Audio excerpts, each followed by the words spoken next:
Commençons. D'accord. Commençons par la Corée du Sud. Yoon a été arrêté. En quelque sorte arrêté, il s'est rendu lui-même et maintenant il dit qu'il coopérera avec la procédure légale. D'accord, mais il est toujours président. Pouvez-vous nous expliquer tout cela? Que se passe-t-il ici?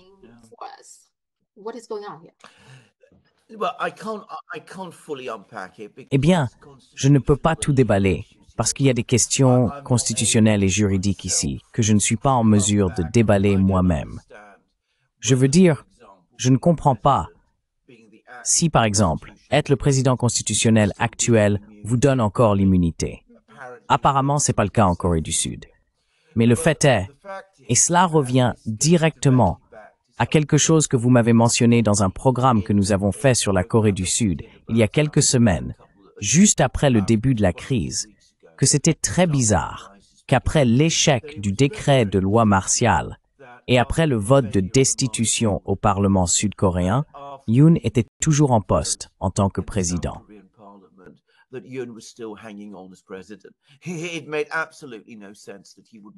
Il n'avait absolument aucun sens qu'il veuille s'accrocher. En fait, non seulement il a essayé de s'accrocher, mais il a systématiquement entravé les procédures de destitution. Il refuse de nommer des juges à la Cour constitutionnelle. La personne qui était le président par intérim, qui a nominalement pris le relais de lui et qui est de son propre parti, a également refusé de nommer des juges à la Cour constitutionnelle. Ils essayaient tous les deux, en fait, de saboter l'ensemble des procédures de destitution. Ensuite, Yoon a simplement refusé de coopérer avec l'enquête. Lorsque des responsables sont venus le rencontrer à sa résidence, il a apparemment retourné son service de sécurité contre eux et les a fait expulser des lieux.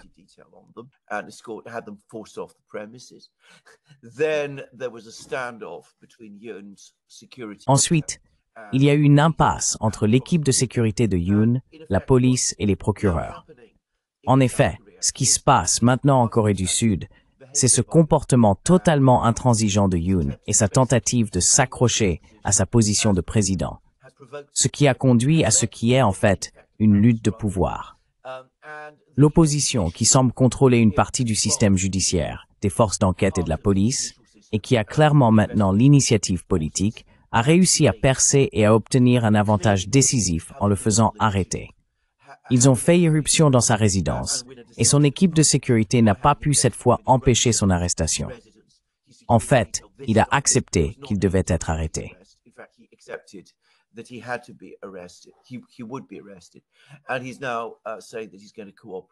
Et il dit maintenant qu'il va coopérer avec l'enquête, ce que je ne crois pas qu'il fera d'ailleurs. Je pense qu'il continue sa politique d'obstruction et de ne pas répondre aux questions et tout ce genre de choses. Mais d'une certaine manière, ces événements approfondissent encore plus la crise en Corée du Sud parce qu'au lieu d'un processus approprié, ordonné et collaboratif dans lequel le président fait quelque chose, il est destitué pour cela. Une enquête est mise en place et le président dit qu'il acceptera le résultat de l'enquête. Ce que nous avons à la place, c'est une lutte de pouvoir. Et les luttes de pouvoir dans n'importe quel pays sont des choses dangereuses. Et dans un pays avec l'histoire que la Corée du Sud a, c'est une chose particulièrement dangereuse. Nous ne pouvons pas dire que c'est terminé.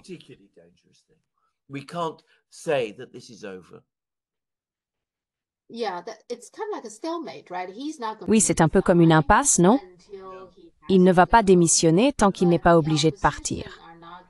Mais l'opposition ne renonce pas, n'est-ce pas?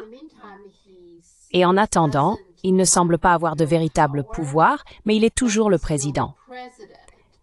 Mais l'opposition, elle non plus, ne semble pas avoir de véritable pouvoir. Je veux dire, ils ne sont pas le président, mais ils ont un certain contrôle sur quelque chose, mais pas le véritable pouvoir du président. Donc c'est très étrange, toute la dynamique, et je pense que c'est même sans précédent pour la Corée du Sud.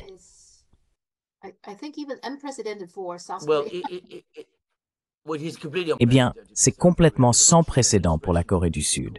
Je veux dire, les Russes ont une expression pour cela. Ils appellent cela un système de double pouvoir. Au sein d'un État, il y a deux corps, chacun revendiquant l'autorité et la légitimité, et en fait s'annulant mutuellement. Parce que c'est ce que nous avons. Et ce que vous venez de décrire est une lutte de pouvoir. C'est une situation où un camp utilise les forces qu'il contrôle pour essayer d'évincer et de surpasser l'autre. Ils sont dans un jeu à somme nulle.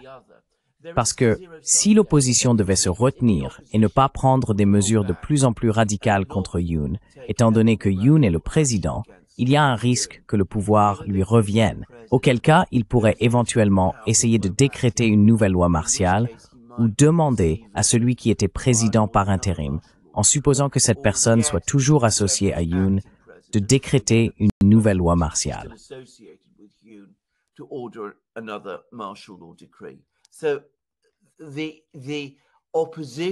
Ainsi, l'opposition ne peut pas prendre ce risque. Ils ne peuvent pas se permettre de sembler reculer ou d'être faibles. Et cela les pousse à prendre des mesures de plus en plus radicales pour contrer les mesures très radicales que Yoon lui-même prend. C'est un exemple classique du fait que chaque système constitutionnel, démocratique, non démocratique, quel que soit le nom que vous lui donnez, ne peut fonctionner que si tous les acteurs impliqués acceptent de jouer selon l'ensemble de règles reconnues. Lorsqu'il n'y a pas de règles, vous obtenez des luttes de pouvoir, et c'est ce qui se passe actuellement en Corée du Sud.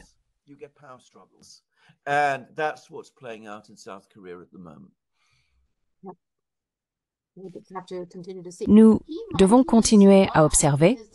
Il pourrait même s'en sortir, parce que le tribunal a besoin, je pense, de 6 juges. Il pourrait ne pas avoir 6 juges pour approuver cela, donc il pourrait s'en sortir. Correct. Mais si cela se produit, il sera un président très faible, n'est-ce pas?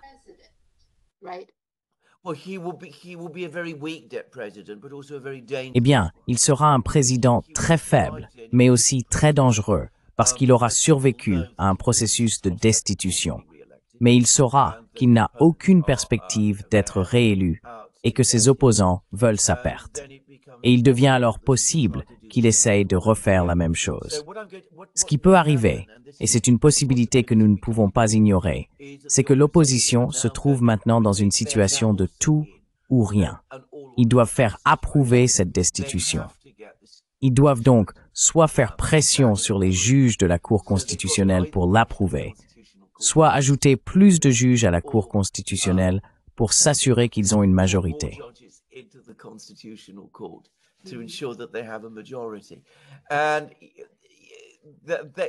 Et encore, cela pourrait être fait de manière légale, mais les processus juridiques ne sont pas vraiment adaptés à ce genre d'urgence et de précipitation. Donc, comme je l'ai dit, nous assistons à un effondrement du système constitutionnel en Corée du Sud, et un autre coup d'État est une réelle possibilité. Il doit y avoir des personnes dans l'armée qui sont très nerveuses à propos de ce qui se passe, et évidemment, une certaine ambassade est également très nerveuse à propos de ce qui se passe. Il pourrait y avoir de larges consultations et discussions et toutes sortes de choses en cours dont nous n'avons aucune idée. Il n'est pas impossible que dans une semaine, dans 2 semaines, nous assistions à une crise majeure.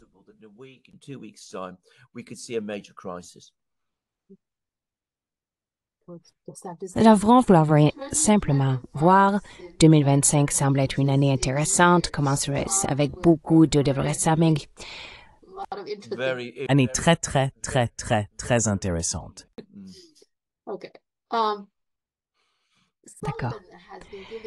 Sullivan a donné des interviews. Je t'ai envoyé l'un des liens, n'est-ce pas, celui qu'il a eu avec PBS, mais il en a aussi eu un long avec le New York Times, à peu près les mêmes points de discussion. Quelle est ton impression?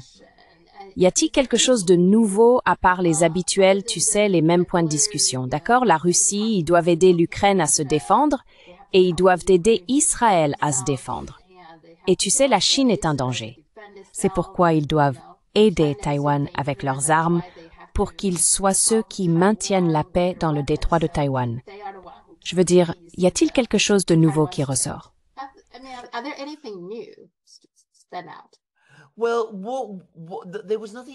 Eh bien, il n'y avait rien de vraiment nouveau. Mais cela ne signifie pas que ces interviews ainsi que celles que Tony Blinken donne également, ne sont pas intéressantes et importantes. Parce qu'après 4 ans d'échec total, et je veux dire, quand je dis échec total, je ne parle pas seulement d'échec dans les guerres, vous savez, en Ukraine et en Afghanistan et tout ça, mais d'échec dans la conduite efficace des relations internationales, ces personnes n'ont rien appris. Je veux dire, ils auraient pu dire toutes ces choses dès le premier jour où ils ont commencé leur travail. Je veux dire, ils ont absolument rien appris.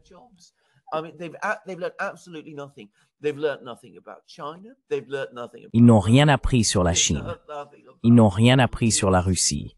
Ils n'ont rien appris sur le Moyen-Orient. Ils ne semblent pas accepter qu'ils aient fait quelque chose de vraiment important de mal. Je veux dire, ils continuent à s'accrocher à toutes les vieilles mythologies et fantasmes et choses de ce genre. Il n'y a pas de rétrospection, pas de découverte d'une vision, aucun sens ici d'une courbe d'apprentissage ou d'un processus d'apprentissage. Ce sont juste, des gens qui, s'ils étaient là pour 4 ans de plus, feraient simplement plus de la même chose, même si cela a échoué.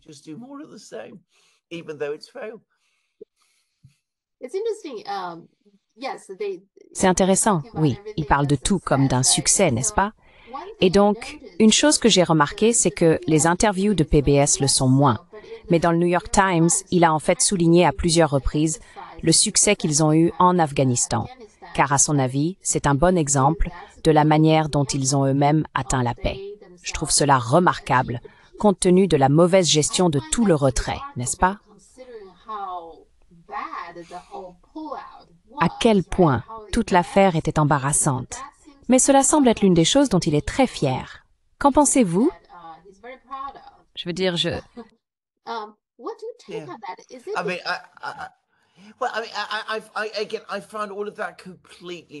Encore une fois, je trouve tout cela complètement bizarre. S'il y a maintenant la paix en Afghanistan, ce qui est en quelque sorte le cas, ce n'est pas grâce à Sullivan, Biden ou Blinken. Je veux dire, ils ne l'ont pas réalisé de quelque manière que ce soit. La décision de se retirer d'Afghanistan avait été prise auparavant par Trump. Ils l'ont gâché. Ils en ont fait un véritable gâchis. C'est la première chose à dire. La deuxième est que nous avons la paix en Afghanistan parce que les talibans ont gagné. Je veux dire l'autre camp, le camp que les États-Unis ont combattu, a gagné. Maintenant, quand je dis que les États-Unis les ont combattus, l'administration Biden les a combattus, l'administration Obama les a combattus, administration après administration les a combattus.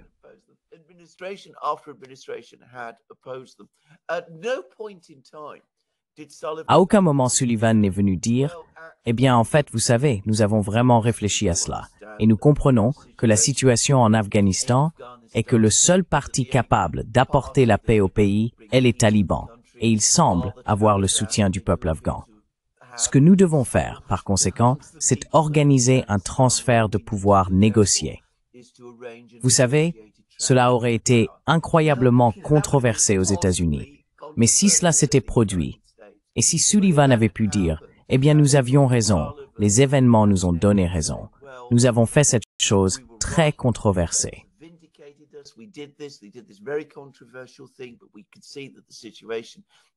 Mais nous pouvions voir que la situation en Afghanistan s'était stabilisée. Alors je peux accepter que cela aurait été un succès. Ce n'est pas un succès quelconque. C'est un échec désastreux de cette administration et de toutes ses prédécesseurs, remontant jusqu'à George W. Bush. Je veux dire, c'est faire semblant d'avoir remporté une victoire, alors que tout le monde peut voir que vous avez subi une défaite désastreuse et humiliante. Et puis-je dire, si tout cela est un si grand succès, pourquoi les États-Unis gèlent-ils encore tous les actifs financiers de la Banque centrale afghane, refusant à l'Afghanistan l'argent dont il a besoin pour avancer dans sa propre reconstruction? Je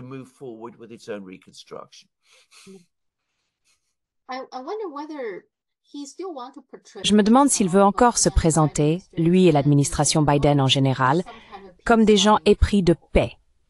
Mais ils ne peuvent trouver aucun bon exemple, car après leur arrivée au pouvoir, c'est la guerre partout, au Moyen-Orient et en Europe.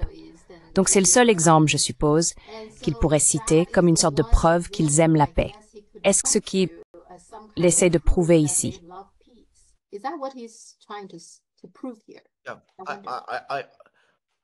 Oui, je me demande. Je pense que c'est exactement pourquoi, vous savez. Parce que la plupart des gens, y compris la plupart des gens, je crois, aux États-Unis, préfèrent la paix à la guerre. Donc, vous ne voulez pas être le président belliciste, vous savez, le président guerrier, vous voulez être le président faiseur de paix. Et quoi d'autre? Où est la paix? Il n'y a pas de paix ailleurs. Je veux dire, les négociations promises en Ukraine, que l'administration Biden nous disait qu'elles auraient lieu, dans lesquelles les Russes capituleraient, n'ont jamais eu lieu. Et les négociations au Moyen-Orient n'ont pas du tout été couronnées de succès. Donc, pour toutes ces raisons, il propose le seul exemple où il y a eu la paix, même si c'est une paix obtenue malgré eux et non grâce à eux. Juste pour dire.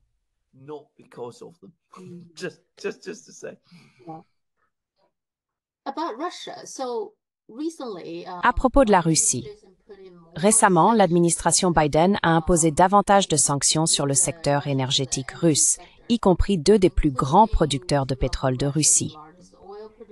Nous avons également parlé des pétroliers fantômes et des navires fantômes, des choses comme ça. On lui a demandé pourquoi il l'avait fait maintenant et pas plus tôt.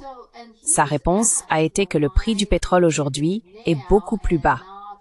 Si nous l'avions fait il y a 18 mois, cela aurait nui aux consommateurs américains parce que l'inflation aurait été trop élevée. J'ai en fait vérifié cela, et ce n'est pas vrai, parce que si nous disons il y a 18 mois, en juin 2023, le prix du pétrole à ce moment-là était de 70 $ le baril. Aujourd'hui, il est de 75 $ le baril. Donc c'est tout simplement pas vrai. Ce n'est pas vrai.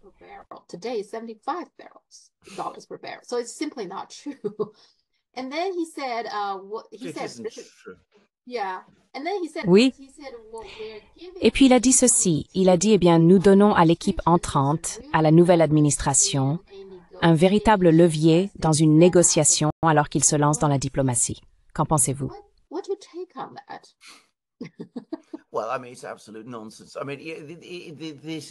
Eh bien, je veux dire, c'est un non-sens absolu. Je veux dire, c'est quoi? Le 16e tour de sanctions. Je veux dire, je ne me souviens plus combien de sanctions après sanctions.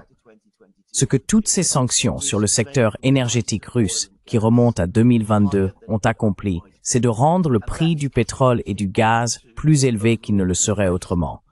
Et cela contribue à l'inflation globale. Ces dernières sanctions augmenteront encore plus cette inflation. Joe Biden lui-même l'a admis. Il a dit que ces dernières mesures augmenteraient le prix de l'essence, c'est-à-dire, vous savez, l'essence aux stations-service aux États-Unis, de 3 à 5 cents. Donc déjà, ce récit est complètement épuisé. Faire pression sur les Russes? Non, ça ne marchera pas. Parce que les Russes, s'ils allaient céder à la pression des sanctions, l'auraient fait il y a 3 ans, pas maintenant. Je veux dire, ils ont montré qu'ils ont toujours la capacité de s'adapter et de se réadapter à chacune de ces sanctions.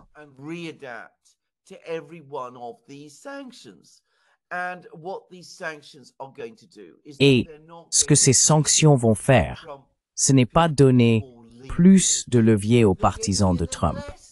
Elles vont leur en donner moins, parce que les Russes seront plus en colère. C'est ce qui va inévitablement se passer. Maintenant, ce qui va réellement se passer, parce que c'est un monde que je connais un peu, je veux dire, j'y travaillais de manière périphérique, dans le monde du transport maritime, de l'assurance maritime, des échanges pétroliers et des choses comme ça.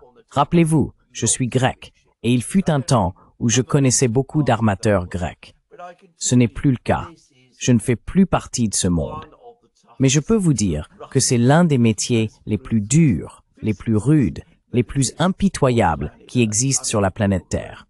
Je veux dire, les gens qui possèdent des navires et les déplacent sont des hommes, ce sont presque toujours des hommes, avec des nerfs d'acier.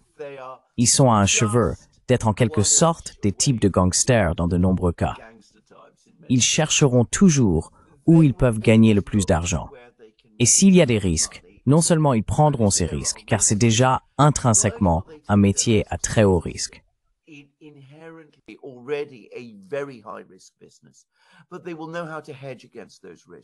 Mais ils sauront comment se couvrir contre ces risques.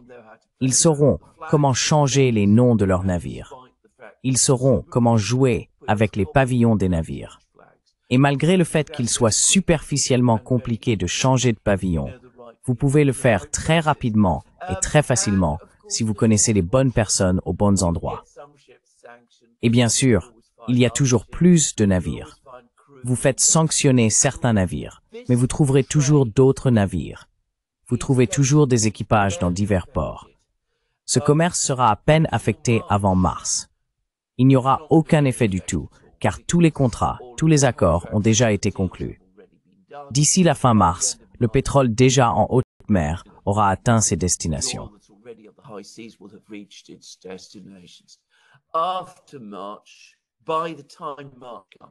Après mars, au moment où mars arrivera, la plupart du travail aura déjà été fait pour trouver des moyens de s'adapter à ces dernières sanctions. Et d'ici le milieu de l'été, tout cela sera résolu. Mais nous aurons une situation où il y a plus d'intermédiaires, plus de pots de vin, plus de ce genre de choses, sauf dans les pays qui refusent simplement d'accepter les sanctions et où les affaires directes peuvent continuer, comme la Chine, avec ses accords commerciaux avec la Russie et l'Inde dans une certaine mesure. Cela signifie que les Chinois et les Indiens paieront moins pour leur pétrole que les Européens et les Américains. Les Russes en tireront plus, d'ailleurs, car à mesure que les prix du pétrole augmentent, à mesure que plus de leur pétrole est échangé à des prix plus élevés, ils bénéficieront également des prix plus élevés.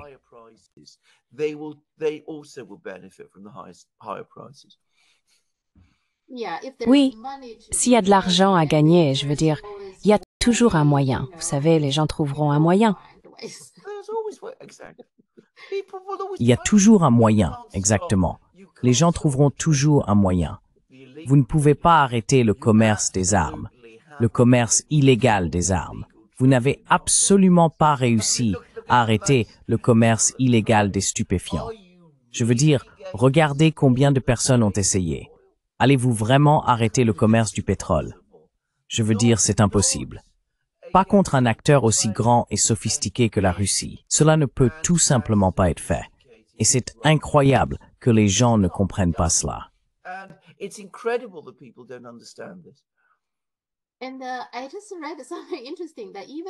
Et je viens de lire quelque chose d'intéressant. Même l'Ukraine a dit qu'elle avait arrêté le gaz russe vers l'Europe. Il s'avère qu'ils ne l'ont pas fait parce que le gaz a été payé par exemple, la Slovaquie, ce qui signifie que le gaz appartient à la Slovaquie, il n'appartient plus à la Russie. Donc l'Ukraine ne peut pas simplement l'arrêter parce que ce n'est pas du gaz russe. Il s'avère donc que c'est comme ça que ça fonctionne. Je trouve cela intéressant.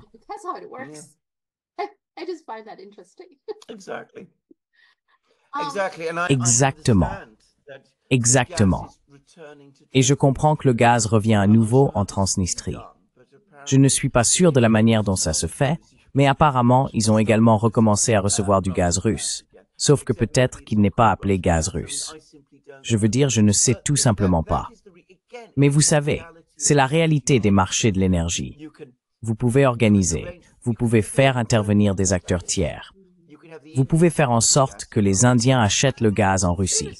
Sérieusement, ils vendront ensuite le gaz aux Européens et diront aux Ukrainiens, eh bien, c'est pas du gaz russe. Bien sûr, ce que vous faites alors, c'est que les Indiens achètent le gaz aux Russes, ce qui crée un intermédiaire. Et l'intermédiaire répercutera ensuite une partie du coût supplémentaire de ces frais intermédiaires sur le client final. Comme je l'ai dit, tout ce que cela fait, c'est mettre plus de pression sur les prix. C'est tout ce que ça va faire.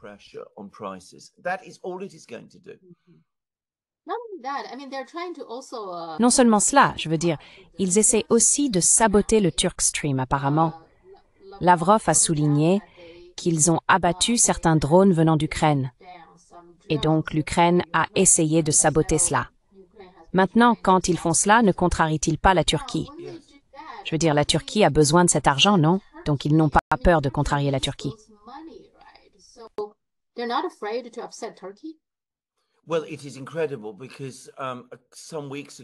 Eh bien, c'est incroyable parce que, il y a quelques semaines, un ensemble de documents, des mémos à Kiev, ont été divulgués discutant de quelque chose qui s'est passé en 2023 lorsque les Ukrainiens ont tenté de saboter Turkstream, de faire en fait la même chose à Turkstream qu'ils ont fait à Nord Stream, d'envoyer des plongeurs pour planter quoi que ce soit, faire exploser Turkstream. Et certains responsables à Kiev ont contacté les responsables concernés et ont dit « Êtes-vous fous? Voulez-vous vraiment faire cela? Voulez-vous vraiment antagoniser Erdogan, qui jusqu'à présent a été quelque peu sympathique envers nous? Je veux dire, c'est une chose insensée à faire. Mais vous voyez que l'Ukraine, à mesure qu'elle descend progressivement, à mesure qu'elle descend de plus en plus vite, ces personnes en Ukraine, qui sont les plus désespérées et les plus imprudentes, sont prêtes à prendre de plus en plus de risques. Et elles sont prêtes à prendre ces risques. Et comme vous le dites correctement, à antagoniser Erdogan.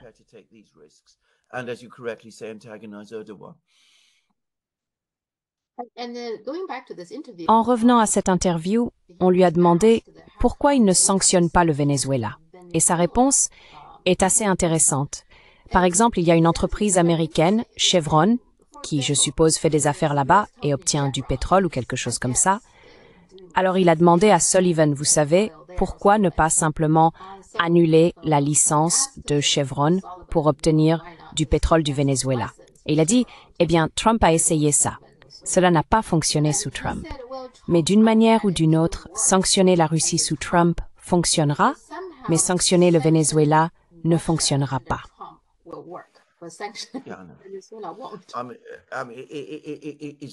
Je veux dire, c'est fou. Je veux dire, puis-je juste dire, avant que les sanctions ne commencent à être imposées à la Russie, en 2014. Avant 2014, les Russes et Exxon avaient conclu un accord massif pour développer les ressources pétrolières dans l'Arctique. Et cela a été très controversé, je me souviens, en Russie même, parce qu'il y avait pas mal de gens faisant pression en Russie pour que le travail de développement de ces champs pétrolifères soit convenu avec des entreprises chinoises. C'était bien sûr avant que la crise ukrainienne ne commence.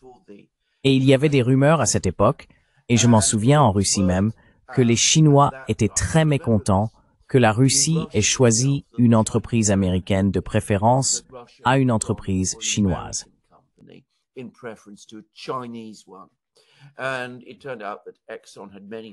Il s'est avéré, Exxon avait de nombreux amis à Moscou, et l'homme qui avait dirigé toute l'affaire était celui qui est finalement devenu le premier secrétaire d'État de Trump. Je ne me souviens pas de son nom, mais probablement Vaughn. Oui, Tillerson, Rex Tillerson, exactement. Il était apparemment l'homme de pointe qui avait négocié cet accord. Et puis bien sûr, les sanctions ont été imposées par Obama en 2014. Et bien sûr, Exxon s'est retiré. Donc, si Exxon s'est retiré parce que des sanctions ont été imposées à la Russie en 2014, je pense il est inconcevable que Chevron reste au Venezuela si le Venezuela était sanctionné de la même manière. Cela n'arrivera tout simplement pas. Cela n'arriverait pas. Oui, mais ils n'ont pas de cohérence. Je veux dire, ils...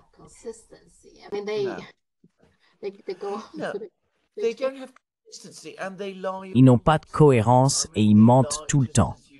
Je veux dire, ils mentent, comme vous l'avez découvert. Et d'ailleurs, merci de l'avoir découvert. Je veux dire, ils ont menti sur la situation des prix du pétrole il y a 18 mois. Ils mentent à propos de, vous savez, Chevron. Je veux dire, vous savez, ils mentent tout le temps, ce qui est très fatigant. Mais ils le font de manière compulsive.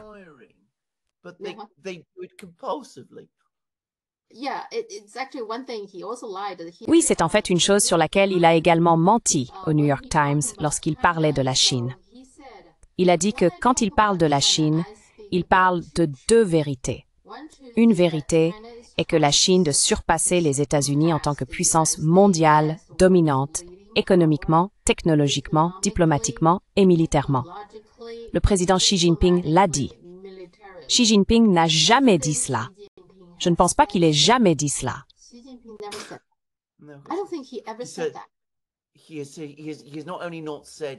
Il n'a non seulement pas dit cela, mais il a dit exactement le contraire.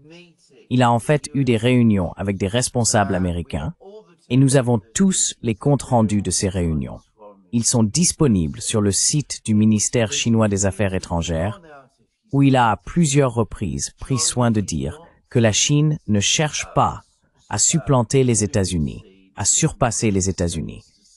Ce n'est pas ce que la Chine cherche à faire. C'est une mauvaise interprétation totale. Mais vous avez tout à fait raison. Il ment encore une fois.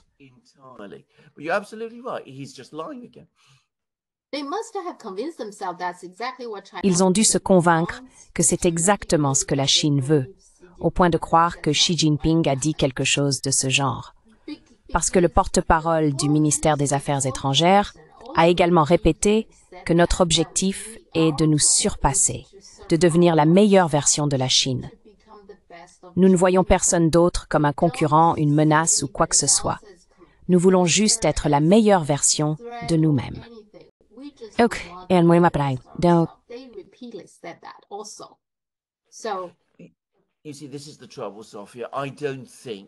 Tu vois, c'est ça le problème, Sophia. Je ne pense pas qu'il croit vraiment que Xi Jinping ait jamais dit quelque chose comme ça. Je veux dire, rappelle-toi, nous parlons du conseiller à la sécurité nationale des États-Unis. Je suppose que chaque fois que Xi Jinping dit quelque chose qui touche aux relations entre les États-Unis et la Chine, cela sera traduit et le texte sera transmis à Jake Sullivan, à Tony Blinken et à qui de droit. Donc, je pense qu'ils sont assez bien informés sur ce que Xi Jinping a réellement dit et de même sur ce que le ministère chinois des Affaires étrangères dit réellement. C'est leur travail. Donc, pour être honnête, je pense qu'ils mentent encore. Quand ils disent que Xi Jinping a dit cela, je ne pense pas qu'ils croient sérieusement que Xi Jinping ait réellement dit quelque chose comme ça.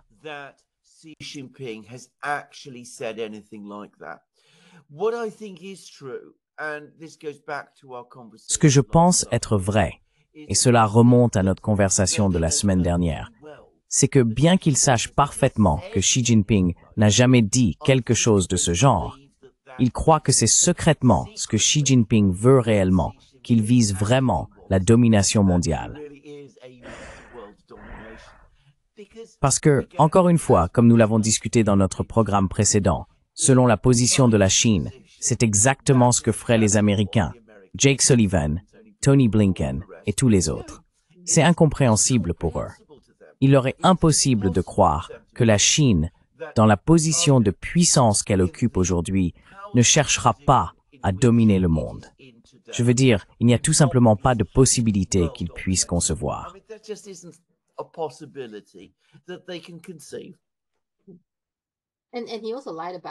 Et il a aussi menti à propos de la guerre en Ukraine. Il a dit que Poutine voulait rayer l'Ukraine de la carte. Poutine n'a jamais dit quelque chose de ce genre et n'a jamais montré de preuves qu'il le voulait, mais il a aussi... Oui.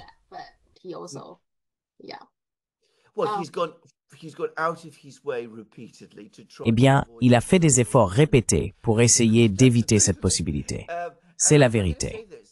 Et je veux dire ceci. Je veux dire, il y a maintenant une approche de plus en plus nihiliste qui apparaît dans la politique de certaines personnes en Occident concernant l'Ukraine. J'ai l'impression qu'ils préféreraient en fait que l'Ukraine soit détruite simplement pour que les événements correspondent à leurs mensonges. En fait, Poutine a fait des efforts répétés pour essayer de négocier un compromis stable.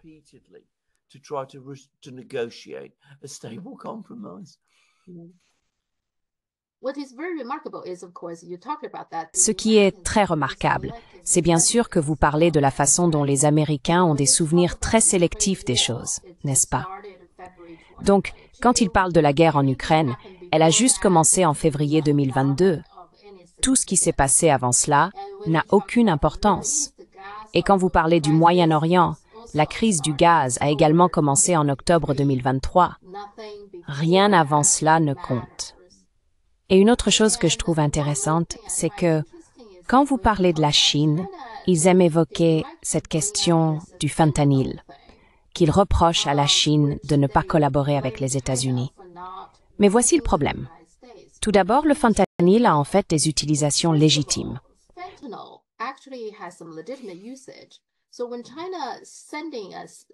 Donc, lorsque la Chine envoie du fentanyl aux États-Unis, c'est le travail des douanes chinoises de différencier ce qui est légitime de ce qui ne l'est pas.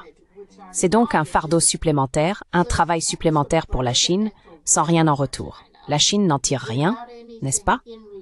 Mais malgré cela, la Chine collaborait avec les États-Unis à ce sujet jusqu'à ce que Nancy Pelosi visite Taïwan. C'est à ce moment-là que la Chine s'est fâchée et a dit « Nous ne faisons plus cela ». Mais il ne le mentionne jamais. Personne dans l'administration américaine ne mentionne jamais que la visite de Nancy Pelosi à Taïwan a irrité la Chine.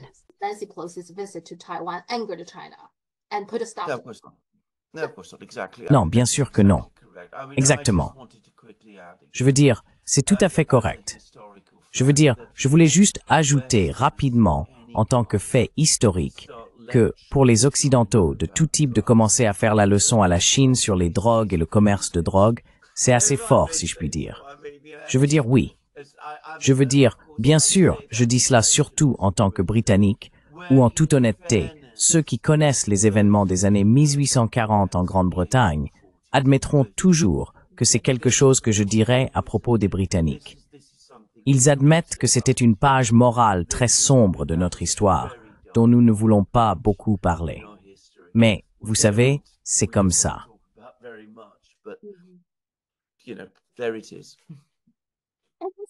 En fait, les États-Unis faisaient partie du commerce de l'opium, ce que je ne savais aimer. Absolument, bien sûr que c'était le cas. Ils l'étaient tous. Et puis ils ont prétendu que c'était un problème chinois. Et vous savez, vous lisez tous ces livres de la fin du 19e siècle, dans lesquels il y a des soi-disant fumeries d'opium à Londres. Et bien sûr, elles sont toujours associées aux Chinois, qui sont en fait les victimes de cette chose. Et les trafiquants étaient, bien sûr, les Britanniques. Je veux dire, c'est encore une fois ainsi que toute l'histoire de tout cela est écrite. Je ne savais pas cela à propos du commerce de fentanyl. Je ne savais pas que les Chinois ne travaillaient plus à différencier les types de fentanyl jusqu'à la visite de Nancy Pelosi. Cela ne me surprend pas du tout. Je pouvais complètement comprendre pourquoi les Chinois sont devenus si en colère à ce sujet. Je savais que le fentanyl a des utilisations réelles.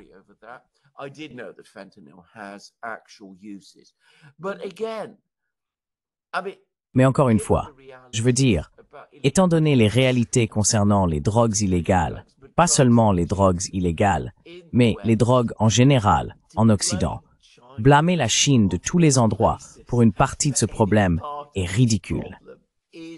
Maintenant, dans ma propre ville, qui est Londres, je vais dire que si vous veniez ici et que vous regardiez autour de vous et passiez du temps à vraiment chercher des preuves de consommation de drogue, vous en trouveriez partout. Je veux dire, c'est inévitable.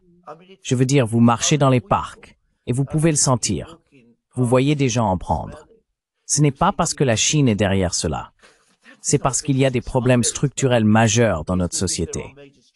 Nous avons absorbé des drogues de plus en plus de lieux à travers le monde, d'Afghanistan, d'Amérique latine, de partout. Et le commerce de fentanyl n'en est qu'une partie. Nous produisons qui va soin.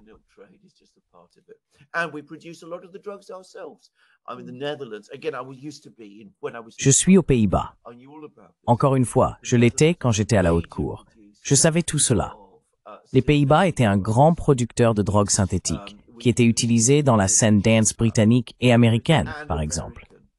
Elle a parlé des Pays-Bas, du gouvernement des Pays-Bas, créant délibérément ou intentionnellement, vous savez, un commerce illégal qui allait corrompre et détruire l'Occident. Je veux dire, c'était absurde.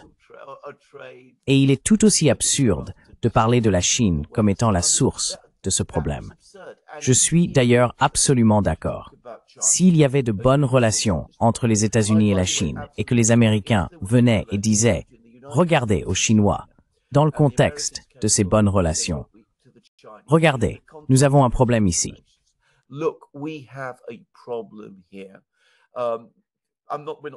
Nous ne suggérons pas que vous soyez la cause du problème, mais nous avons effectivement un problème. Et le fait qu'il y ait ce commerce de fentanyl en provenance de votre pays joue un certain rôle contributif. Et pouvons-nous trouver une solution ensemble? Cela pourrait être fait. Bien sûr, ce serait le cas. Quiconque connaît le sentiment des autorités chinoises à propos des drogues, et je me souviens avoir vu tous les panneaux à l'aéroport de Shanghai, par exemple, tous dirigés d'ailleurs vers les Occidentaux. Quiconque connaît cela saurait qu'il ne fait aucun doute que les autorités chinoises, avec leur connaissance de l'histoire chinoise, agiraient de manière décisive pour aider tout pays occidental qui les approcherait de bonne foi sur cette question.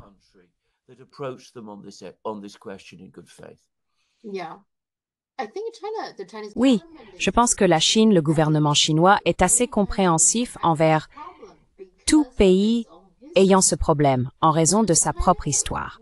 Donc la Chine travaillait avec les États-Unis sur ce sujet jusqu'à la visite de Nancy Pelosi. Absolument. Mais chaque fois qu'il parle de fentanyl, oh, vous savez, la Chine envoie ce fentanyl aux États-Unis, il ne mentionne jamais cela. Il ne mentionne jamais la visite de Nancy Pelosi à Taïwan. Absolument. Ils ne le font jamais. Non, absolument. Ce n'est jamais mentionné du tout. Si vous lisez tous ces articles qui apparaissent dans nos médias sur la Chine, jamais, jamais, jamais, ils ne parlent de la visite de Pelosi à Taïwan.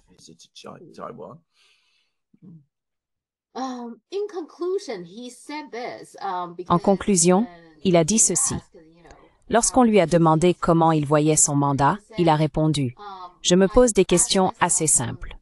Nos alliés sont-ils plus forts qu'il y a 4 ans? Oui. Nos ennemis et concurrents sont-ils plus faibles qu'il y a 4 ans? Oui. Avons-nous gardé les États-Unis hors de la guerre? Oui. Les fondations de la puissance américaine sont-elles plus robustes et résilientes aujourd'hui qu'il y a 4 ans? Oui. Je crois donc que nous remettons une main très forte à la prochaine équipe.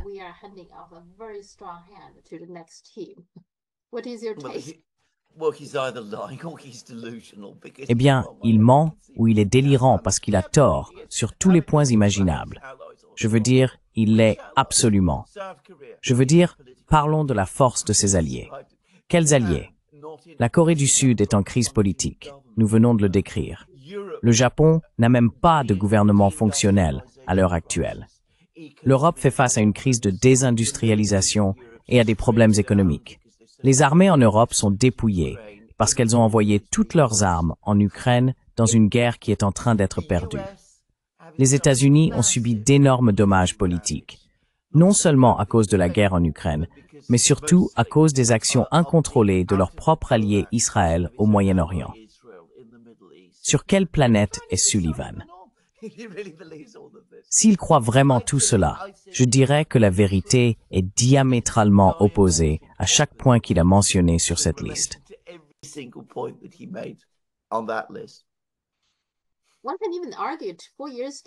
On peut même soutenir qu'il y a 4 ans, la Chine et la Russie n'étaient même pas considérés comme des ennemis des États-Unis, n'est-ce pas? Donc, il dit que nous avons affaibli l'ennemi. Eh bien, il y a 4 ans, je ne pense même pas que ces pays étaient considérés comme des ennemis des États-Unis. Je veux dire, des concurrents et des rivaux. Mais aujourd'hui, il a essentiellement, vous savez, qualifié ces pays d'ennemis, je suppose. Donc, cela en soi est assez mauvais, mais je pense...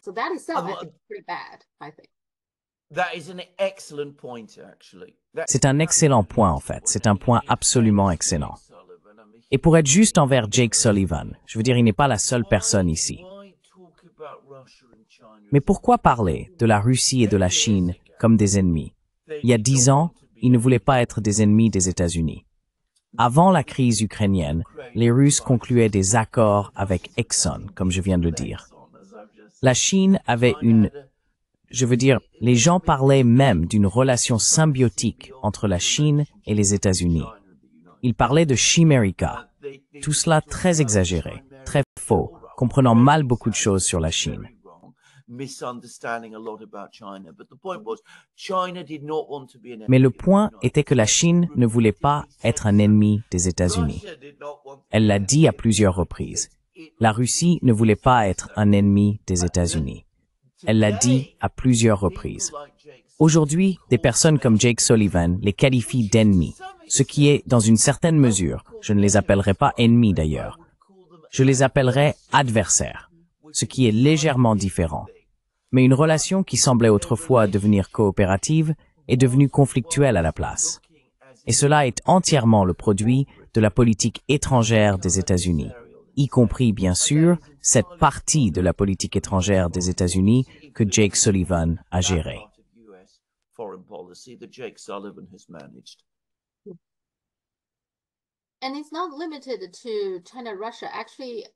Et ce n'est pas limité à la Chine et à la Russie. En fait, lundi, l'administration Biden a proposé une sorte de cadre pour l'exportation de puces AI. Et ce cadre inclut en réalité 120 pays. Ce n'est pas seulement la Chine, il inclut des pays européens et même Israël. Donc ils vont apparemment avoir une exportation très limitée de puces AI. Alors, que se passe-t-il ici? Pensez-vous qu'ils ont tellement peur de perdre cette guerre de l'IA avec la Chine ou quelque chose qu'ils ne veulent pas que des puces sortent des États-Unis?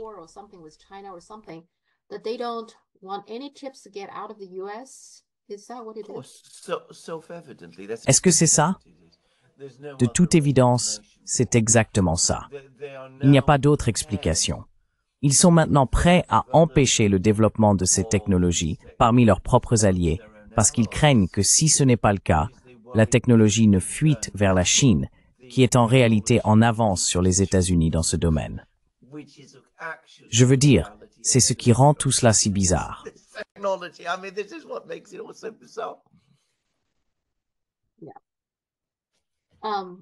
Oui, et je veux aussi te parler du grand incendie à Los Angeles. Ce qui se passe est très...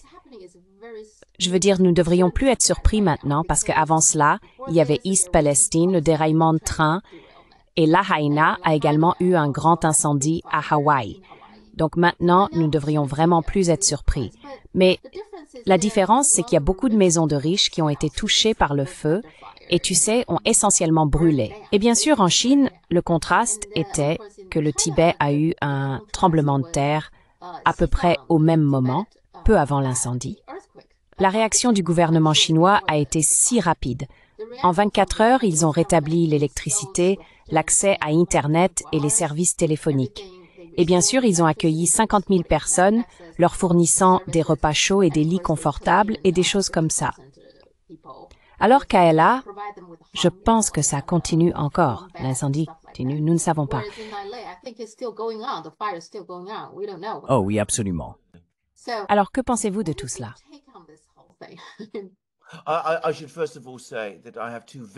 Je devrais tout d'abord dire que j'ai deux amis très très chers qui ont leur maison en plein milieu de cet incendie. Je veux dire, ils ne sont pas là. Plus précisément, il y a 3 incendies dans des zones formant un triangle autour de l'endroit où se trouve la maison. Donc, elle n'a pas encore été brûlée, mais ils ont été évacués. Donc, vous savez, j'entends ce que les gens disent et j'entends ce que ces personnes disent. Ils sont furieux. Ils se sentent profondément trahis.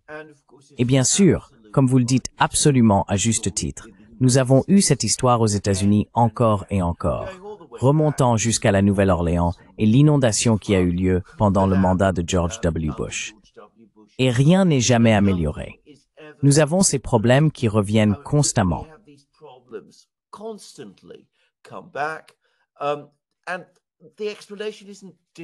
Et l'explication n'est pas difficile à trouver. C'est parce que les gouvernements aux États-Unis, non seulement au niveau fédéral, mais aussi au niveau des États, et nous parlons de la Californie, qui est un État immense avec d'énormes ressources, ne se préoccupent plus du bien-être de leur population. En Chine, il est clair que le gouvernement est concerné. Clairement, le gouvernement voit son rôle comme celui de s'occuper des gens. Aux États-Unis, il le fait à peine. Il est beaucoup plus intéressé par d'autres choses, par le pouvoir à Washington, par le lobbying qui se déroule à Washington, par gagner des élections, par mener des politiques étrangères complexes dans toutes sortes d'endroits à travers le monde. Il n'est plus concentré sur ce qui est le rôle du gouvernement dans la plupart des endroits et pour la plupart des gens.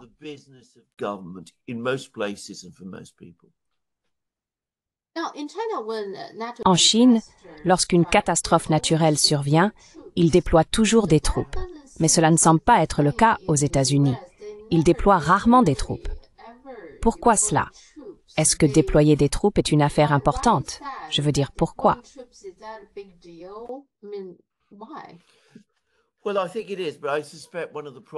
Eh bien, je pense que c'est le cas. Mais je soupçonne que l'un des problèmes, si je le dis franchement, est que je pense que les militaires s'y opposent, parce qu'ils savent parfaitement bien que leurs troupes ne sauraient pas vraiment quoi faire dans ce genre de situation. Je veux dire, vous savez, ce que j'ai entendu sur l'état de l'armée américaine, c'est qu'elle est à peine fonctionnelle maintenant. Je veux dire, rappelez-vous, il y a quelques semaines, quelques mois, ils étaient censés construire un port à Gaza, et tout cela est tombé à l'eau. Je veux dire, vous ne voulez vraiment pas envoyer ces gens là-bas. Si le gouvernement fédéral envoie des troupes à LA et que tout échoue, c'est le gouvernement fédéral qui est blâmé.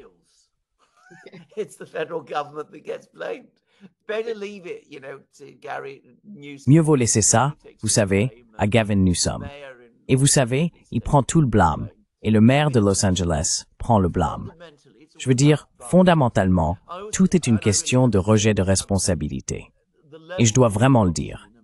Je veux dire, les niveaux de corruption en Amérique sont maintenant très élevés, et ils ont clairement sapé l'efficacité des institutions censées protéger et gérer ce type de crise. On a l'impression que les gens sont élus pour des raisons complètement erronées, parce qu'ils connaissent la bonne personne et parce qu'ils ont payé le bon montant d'argent.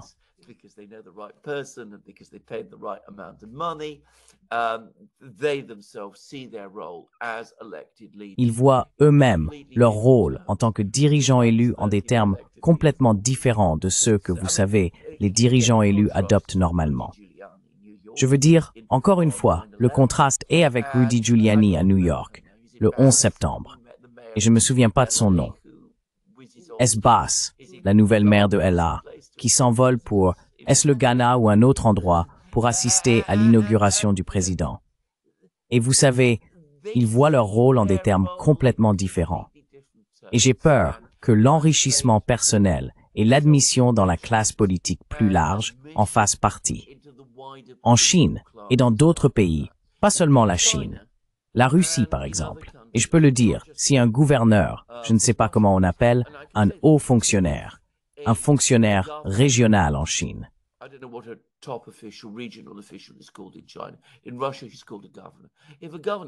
en Russie, on l'appelle un gouverneur. Si un gouverneur échoue et qu'il est révélé qu'il a été corrompu dans ce genre de situation, il est limogé. Et non seulement il est limogé, mais il est également poursuivi. Donc c'est plus dangereux d'être ainsi. Parfois, même si vous êtes un peu corrompu, vous vous assurez absolument que certaines choses que vous faites sont bien gérées.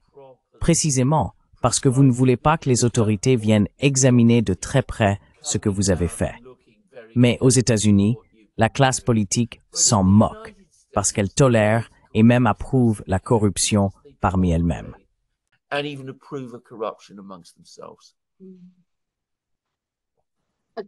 La responsabilité, donc. Je pense qu'il y a un manque absolu. Oh, vous avez trouvé le bon mot? Les responsabilités s'est effondrée. Oui. Je me demande aussi, il y a beaucoup de discussions en Chine également, qu'il y a deux différences philosophiques en termes de vision du gouvernement, n'est-ce pas?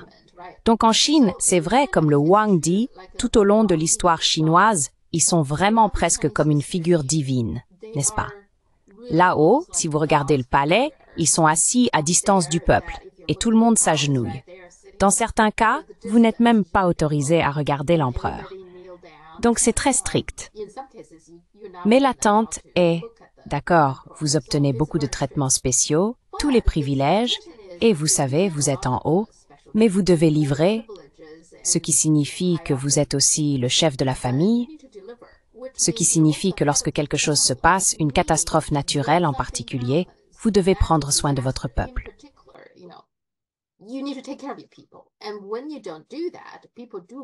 Et quand vous ne faites pas cela, les gens se soulèvent. Alors qu'en Occident, il y a cette idée de liberté. D'accord, vous avez toute la liberté, n'est-ce pas? Vous pouvez critiquer librement et traiter votre président de tous les noms ou autres. Vous pouvez faire ce que vous voulez. Mais quand quelque chose se passe, vous êtes seul. Vous savez, ne comptez pas sur le gouvernement. Il y a un peu de cette vision darwinienne. Non seulement dans les relations internationales, nous avons parlé des grands pays, ils croient toujours aux luttes de pouvoir, mais même dans les politiques intérieures, au niveau individuel, il y a cette vision. D'accord, vous avez la liberté, mais ne comptez sur personne. Y a-t-il quelque chose?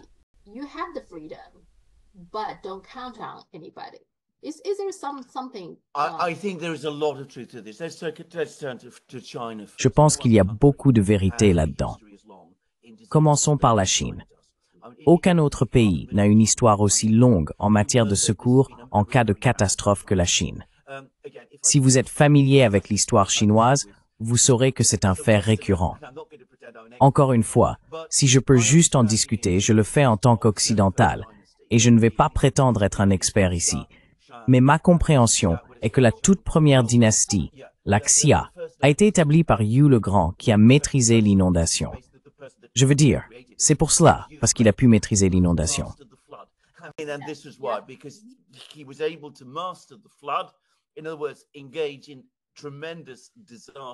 Autrement dit, s'engager dans une aide humanitaire immense. Les gens disaient qu'il devait avoir ce rôle, et c'est ainsi que la première dynastie a été créée. Maintenant, cela peut être un mythe, mais un mythe qui en dit long sur la vision du peuple chinois et ses attentes envers les gouvernements. Depuis lors, si vous parcourez l'histoire chinoise, vous voyez ces œuvres gigantesques réalisées par les gouvernements chinois qui continuent d'étonner, par lesquelles ils contrôlent les inondations dans ce que nous appelons le fleuve jaune, du moins en anglais.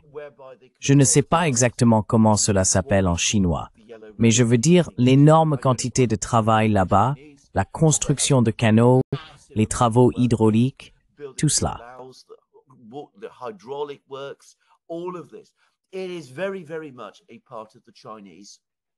Cela fait partie intégrante de l'histoire et de la vision chinoise, que c'est ce que fait le gouvernement chinois, et pas seulement au niveau de l'empereur, mais à travers toute la structure.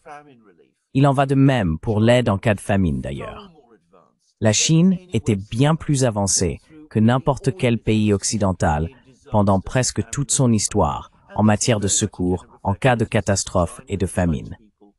C'est encore une fois, comme vous l'avez dit, un reflet de la Chine, du peuple chinois et de la société chinoise qui se considère toujours comme une famille, comme un collectif, comme diraient les Russes, se rassemblant pour résoudre ses problèmes ensemble, construire une grande muraille, contrôler les inondations, faire toutes ces autres choses. Et encore une fois, je pense que c'est probablement une simplification excessive, et je vais m'excuser auprès de vos téléspectateurs chinois à ce sujet. Mais il semble y avoir cette idée du mandat du ciel, que si le gouvernement, si l'empereur ne fait pas ces choses, alors il perdra le mandat. Et la voix du ciel est la voix du peuple.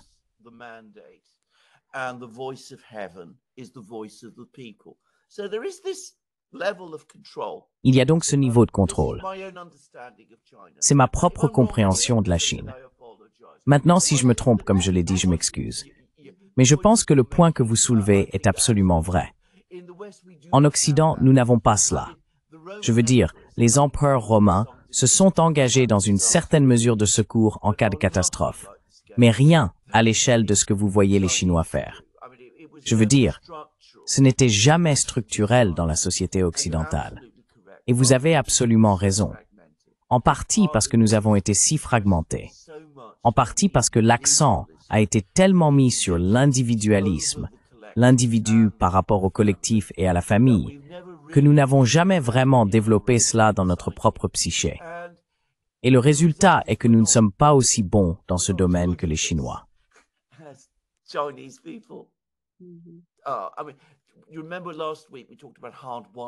Vous vous souvenez que la semaine dernière, nous avons parlé de la programmation. Comment les sociétés occidentales sont programmées pour la guerre. Elles sont également programmées pour la rivalité et la compétition. La compétition à tous les niveaux, y compris au sein de l'État, au sein de la nation, entre les individus qui composent la nation, par opposition à travailler ensemble en équipe. Encore une fois, pour comprendre ces choses, une connaissance de l'histoire et une connaissance de la culture sont importantes. Maintenant, la seule chose avec laquelle je suis en fait légèrement en désaccord avec vous, encore une fois, cela est basé sur ma lecture de l'histoire chinoise, c'est que, à ma connaissance, il n'était pas si inhabituel pour les Chinois, les érudits, de critiquer le Huangdi s'ils pensaient qu'il agissait de manière inappropriée.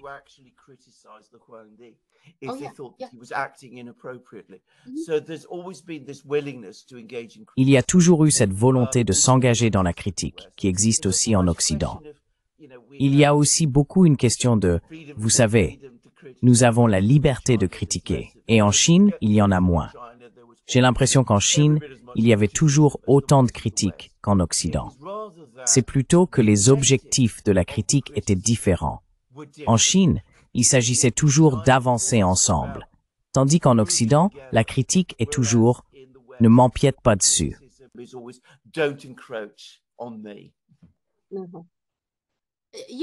Madame, oui, tu as raison. Je veux dire, oui, il est attendu que les hauts fonctionnaires ne vont probablement pas nécessairement, on peut appeler ça critiquer, mais rappeler au Huangdi, n'est-ce pas, que vous avez un rôle à jouer ici. Vous avez des obligations envers votre peuple. Donc ce dicton, ce fameux dicton est que l'eau peut porter un bateau. Elle peut aussi le faire chavirer, n'est-ce pas? Donc c'est peut-être, oui.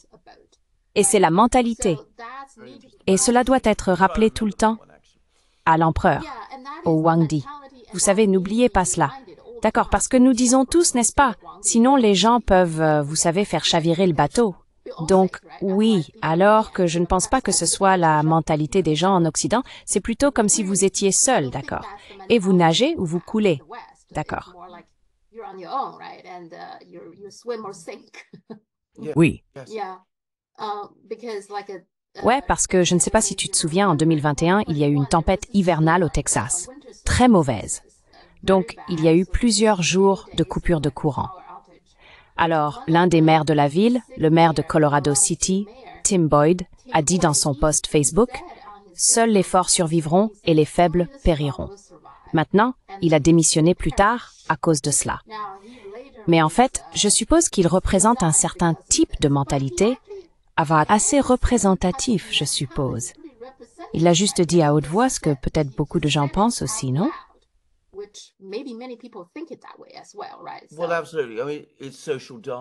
Oui. Eh bien, absolument.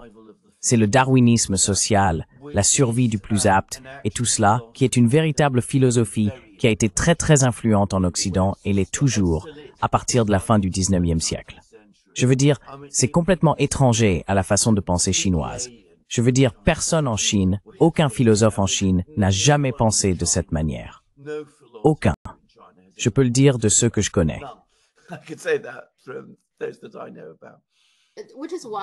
C'est pourquoi, vous savez, la déclaration du maire de Colorado City a attiré beaucoup d'attention en Chine. Les gens se demandaient de quoi il parlait. Oui. Eh bien, toute l'approche occidentale de l'économie est un autre exemple. Je veux dire, soyons justes. Laissez n'importe qui, vous savez, laissez tout le monde faire ce qu'il veut, et c'est ainsi que vous obtenez le résultat optimal. Encore une fois, ce n'est pas du tout la façon dont les Chinois pensent. Et puis, quand ils ne pensent pas de cette manière, nous nous mettons très en colère et disons qu'ils ne respectent pas les règles. Voilà. Oui, et il a même dit que, vous savez, c'est socialiste. Donc, si vous pensez de cette façon, si vous attendez quelque chose de votre gouvernement local, c'est socialiste. Il a dit ça. Oui, eh bien, c'est vrai. D'accord, parlons de Tom Tugendhat et de sa visite à Taïwan. Je comprends qu'il est très anti-Chine. Pourquoi cela? Y a-t-il une raison particulière?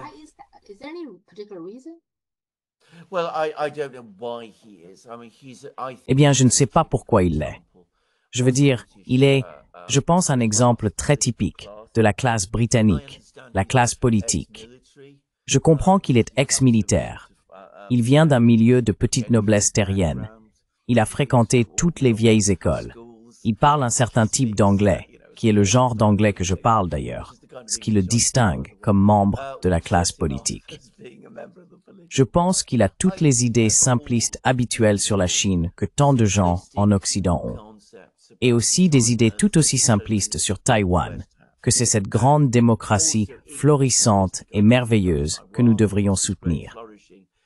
Et il est juste, je veux dire, si vous lisez ces articles, et il écrit beaucoup, d'ailleurs, je veux dire, vous le lisez presque tous les jours dans le Telegraph, même s'il est politicien, il est membre du Parlement, il a été brisement considéré comme une possibilité d'organiser un parti conservateur.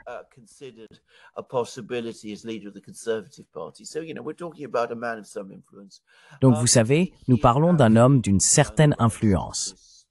Il a absolument intériorisé cette croyance que la Chine est cet État sinistre et totalitaire avec un projet de conquête mondiale. Et vous savez, nous devons y résister de toutes nos forces. Voilà ce que c'est.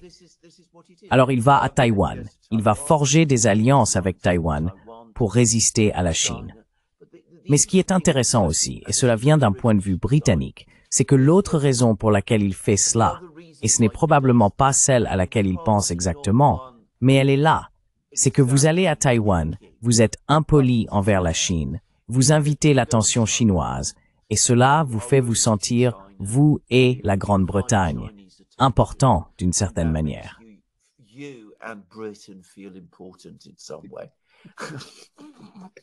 Chercheur d'attention, d'accord. Chercheur d'attention.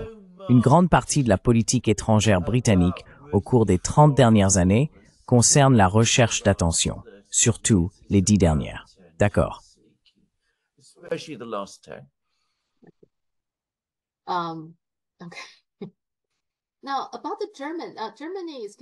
Maintenant, à propos de l'Allemagne va avoir une élection le mois prochain. Il semble que si les coûts continuent d'augmenter, vous savez, leurs chiffres dans les sondages s'améliorent. Mais pour l'instant, la CDU-CSU a encore 31,5% et l'AfD est proche de 20%. Quand je regarde leur écart, il n'est pas clair que la CDU aura définitivement la majorité. Est-ce que c'est comme ça?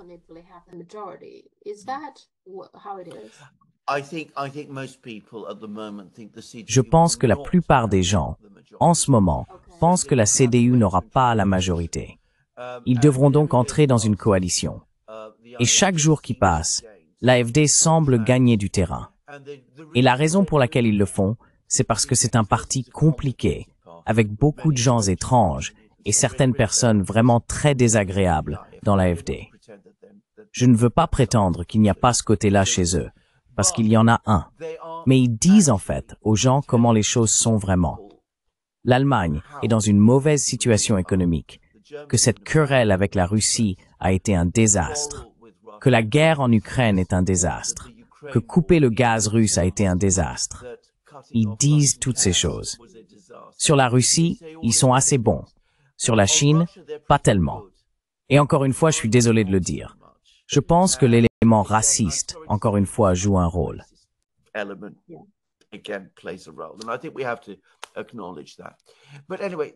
Et je pense que nous devons le reconnaître. Quoi qu'il en soit, le point est qu'il gagne du terrain. Il est très peu probable que la CDU obtienne une majorité. La question est, si elle n'obtient pas de majorité, comment forme-t-elle un gouvernement? Si elle va former une coalition de droite, il n'y aura pas de parti de coalition de droite avec lesquels elle pourra s'allier, parce que dans la mesure où l'AfD est un parti de droite, ce qu'il est d'ailleurs, et qu'il serait logiquement un allié naturel de la CDU ne l'approchera pas. Donc, plus probablement qu'autrement, ils devront entrer en coalition avec l'un des partis de la coalition actuelle, le SPD ou les Verts, peut-être même les deux, selon les résultats de l'AfD, auquel cas nous nous retrouverons avec exactement le même gouvernement essentiellement que nous avons maintenant. Très très peu de choses changeront.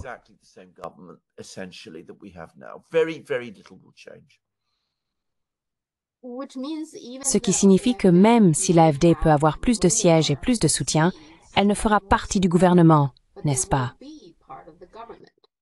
Yes. Yes. Absolutely. Oui, oui, absolument. Un effort majeur sera fait pour les exclure. Si l'AfD parvient à percer au point qu'il ne peut être empêché de former le gouvernement ou de participer au gouvernement, ce sera une révolution en Allemagne. Ce sera un moment fondamental de changement dans la politique allemande. Cela signifiera l'effondrement de l'ordre politique de la République fédérale d'Allemagne tel qu'il existe depuis les années 1940.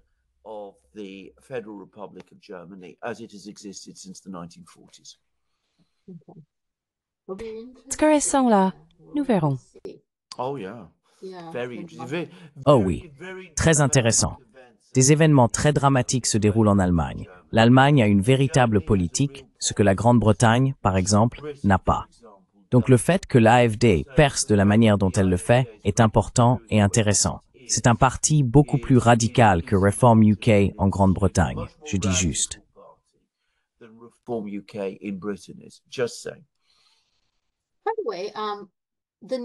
Au fait, la nouvelle chef du Parti conservateur, Timmy, que pouvez-vous dire à son sujet?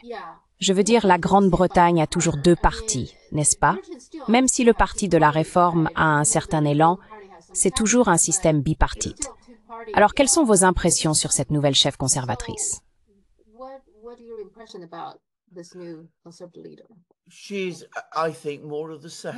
Je pense qu'elle est plus de la même chose. Elle coche toutes les cases. C'est pourquoi ils ont voté pour elle. Je veux dire, elle a dit des choses très à droite, ce qui a séduit la base très à droite du Parti conservateur, qui l'a élu chef. Elle est aussi noire, ce qui plaît à certaines personnes parce qu'elle pense que cela permettra de regagner le soutien des Noirs. Mais la plupart des gens qui l'écoutent et l'observent pensent qu'elle est une politicienne très médiocre et une personnalité peu impressionnante. Et elle est chef de l'opposition depuis plusieurs semaines maintenant. Le consensus général est qu'elle n'a pas percé. Elle n'a pas réalisé une grande percée électorale, ce qui, étant donné l'impopularité du gouvernement, est quelque chose que les gens disent qu'elle aurait dû faire.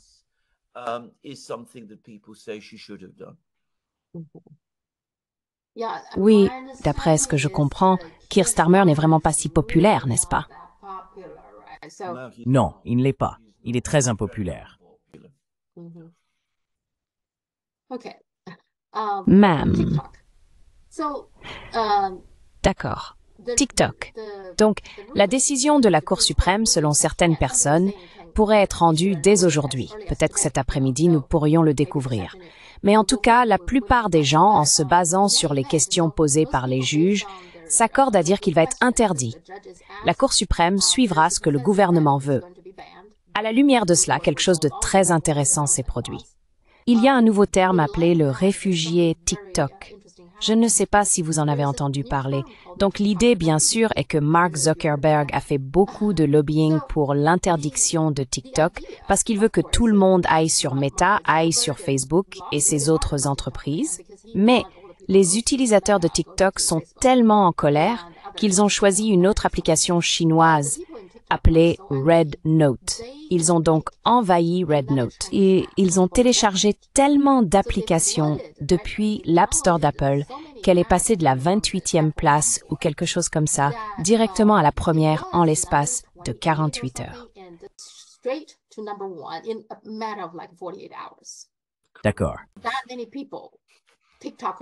Beaucoup de gens, des TikTokers, sont allés télécharger Red Note. Et c'est à 100% une entreprise chinoise. Vous savez, le gouvernement chinois a certainement plus de contrôle sur elle.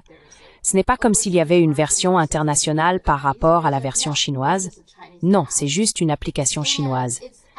Et c'est absolument stupéfiant pour moi parce que le nom Red Note en chinois est en fait Xiaohongshu, ce qui signifie littéralement petit livre rouge.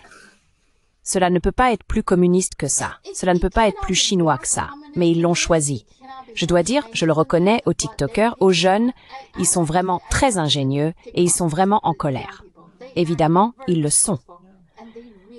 Donc c'est un énorme doigt d'honneur au gouvernement américain, n'est-ce pas? Absolutely, of course it is. Absolument. Bien sûr que c'est le cas. Et c'est d'ailleurs une grande déclaration à la Cour suprême des États-Unis si elle prend cette décision très très mauvaise, si je puis dire. Mais non, je suis absolument d'accord. Et quiconque sait comment fonctionne Internet sait aussi comment les gens sur Internet réagiraient. Je veux dire, ça me surprend que cela se produise à cette échelle, mais que certaines personnes fassent cela ne me surprend pas, parce que je peux absolument comprendre pourquoi elles seraient très, très en colère. Qu'a réellement fait TikTok? What has TikTok actually done? I mean, nobody has yet told me. Je veux dire, personne ne m'a encore dit ce que TikTok a fait qui a posé problème. Cela a offert aux jeunes, surtout, principalement aux jeunes, une opportunité de s'exprimer. Nous n'aimons pas toujours la façon dont ils s'expriment, mais vous savez, c'est ce que font les jeunes. Ils veulent s'exprimer. Cela leur a fourni une plateforme où ils peuvent le faire. Cela a été très réussi, cela a fonctionné de manière extrêmement efficace. Et maintenant, cela a été retiré sans raison ou cause évidente. Tout cela à cause de préoccupations de sécurité nationale qui n'ont jamais été prouvées par qui que ce soit.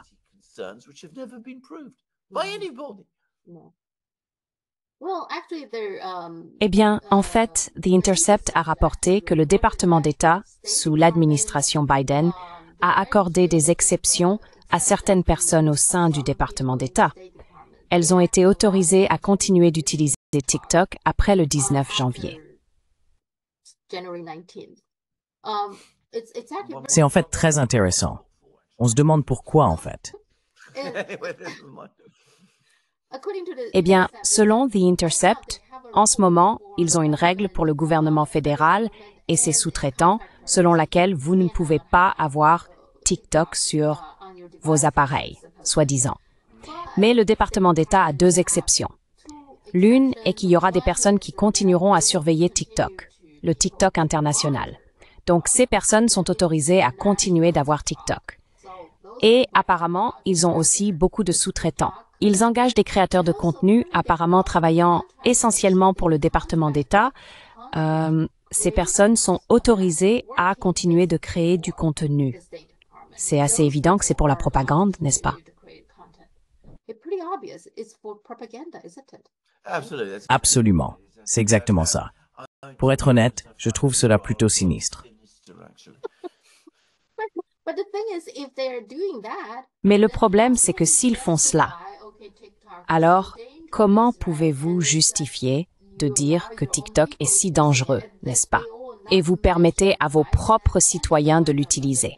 Sans parler de Biden et de tout un tas d'autres personnes qui sont pour l'interdiction de TikTok. Ils ont tous des comptes TikTok aussi. Donc, si vous dites que c'est dangereux, pourquoi avez-vous vous-même un compte?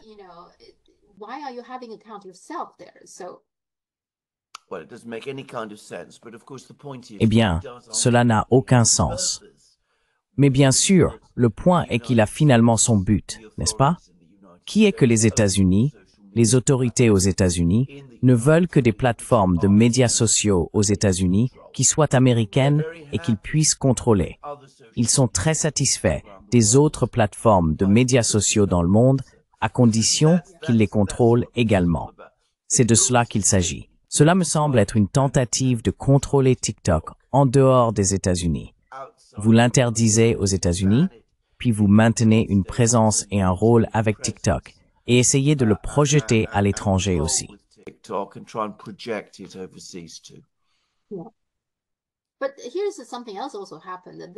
Mais voici autre chose qui s'est également passé.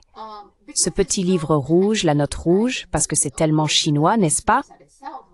Bien sûr, le site lui-même a été totalement surpris par toute cette affaire. L'entreprise a été choquée par ce qui se passe. Mais c'est un mode de vie plus que toute autre chose. Je veux dire, j'ai un compte et les choses qui me sont proposées concernent le voyage, la nourriture, le design d'intérieur, ce genre de choses.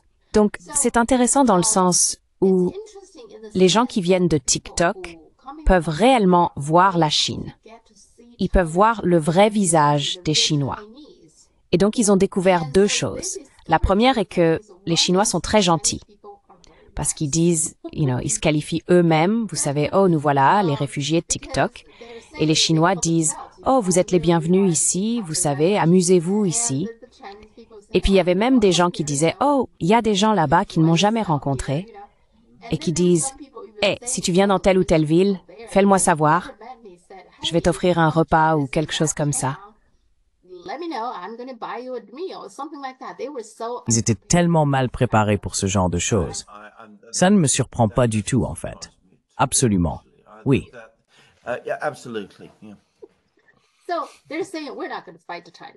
Alors ils disent, nous n'allons pas nous battre contre la Chine.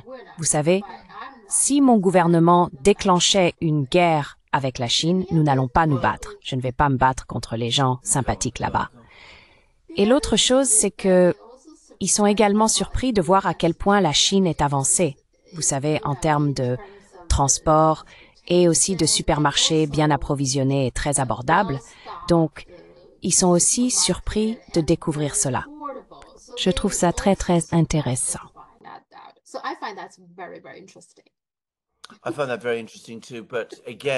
Je trouve cela très intéressant aussi. Mais encore une fois, cela ne me surprend pas complètement. Maintenant, tout d'abord, juste quelque chose à dire. Quand vous commencez à supprimer toutes sortes de canaux, alors les gens les recherchent et les cherchent. Et vous savez, si vous avez vécu la guerre froide en Europe, vous auriez constaté que c'était plus ou moins le cas. Vous alliez en Union soviétique, les gens écoutaient la BBC parce que le gouvernement ne le voulait pas. Donc cela ne me surprend pas complètement que cette dynamique se déroule, avec des gens découvrant des choses sur la Chine qui leur sont inattendues. Cela va rendre les autorités extrêmement nerveuses. Ça, je peux le dire avec certitude. Parce que je l'ai remarqué il y a quelques années, en 2018, pendant la Coupe du Monde qui s'est déroulée à Moscou, que le gouvernement britannique essayait activement de dissuader les fans de football britanniques de se rendre à Moscou à ce moment-là, juste pour dire.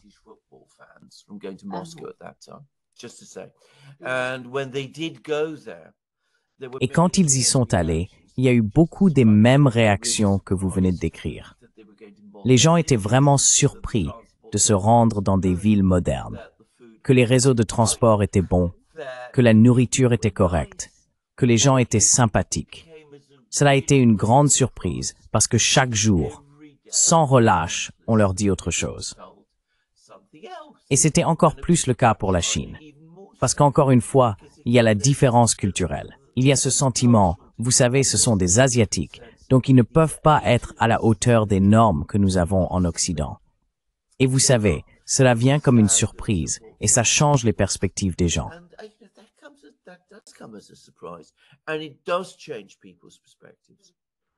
Oui, ce que je trouve intéressant, c'est que nous avons parlé du fait que le gouvernement américain ne comprend pas la Chine.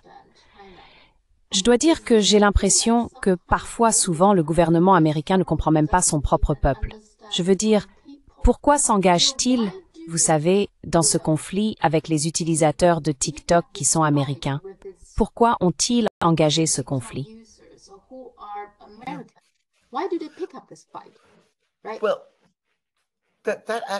Eh bien, c'est en fait une très bonne question, parce que TikTok est une menace inconcevable pour les États-Unis. Il n'a jamais été utilisé par le gouvernement chinois comme un outil de propagande. Jamais. Je pense que le gouvernement américain avait peur que cela puisse être le cas. Mais le fait est que la Chine n'a jamais montré aucune tentative de faire quelque chose de ce genre à aucun moment. Alors pourquoi s'en inquiéter? Mais ils le font. Parce que, encore une fois, ils ont cette croyance profondément enracinée que parce que nous utilisons nos réseaux sociaux d'une certaine manière, la Chine va utiliser ces réseaux sociaux de la même manière. Et ne pas reconnaître que les réseaux sociaux sont en fait différents. Ils ne comprennent pas que leur propre peuple y réagit d'une manière différente.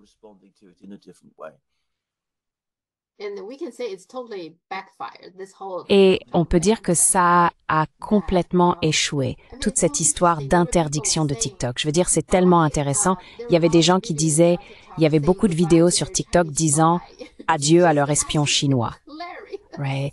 C'est absolument hilarant. Et il y avait des gens qui disaient, je me suis inscrit à Rendo et j'ai utilisé mon numéro de sécurité sociale comme identifiant pour que mon espion chinois puisse être promu plus rapidement. Ce sont juste des choses hilarantes. Et puis il y a eu des gens qui disaient dans le passé que le grand pare-feu chinois n'est pas nécessairement là pour protéger la Chine. Il protège probablement les étrangers des Chinois. Donc oui, parce qu'il y a 700 millions d'utilisateurs actifs d'Internet en ligne. Je ne sais pas si sans pare-feu, tout le monde pourrait sortir et aller partout en commentant des discours anti-Chine sur YouTube. Je suis pas sûre que YouTube puisse gérer ça.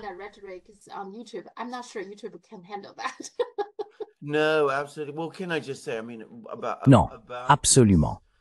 Eh bien, puis-je simplement dire, je veux dire, à ce sujet, nous n'avons pas officiellement quelque chose comme un pare-feu en Occident, mais en termes pratiques, nous en avons un. Je veux dire, quand avez-vous déjà vu des plateformes de médias sociaux chinoises? Quand ont-elles jamais été disponibles dans une certaine mesure pour les utilisateurs occidentaux?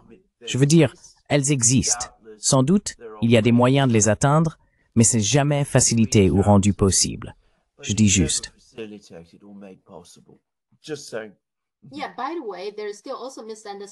Oui.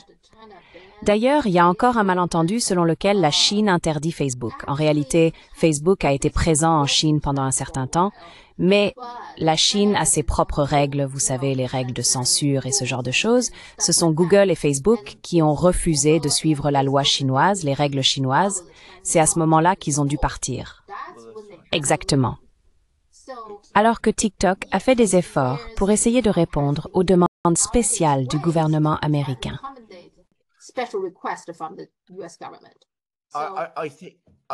Je pense que, compte tenu de ce que nous avons découvert au cours des 10 dernières années, se plaindre de la censure des autres est assez ironique. Je dis ça comme ça.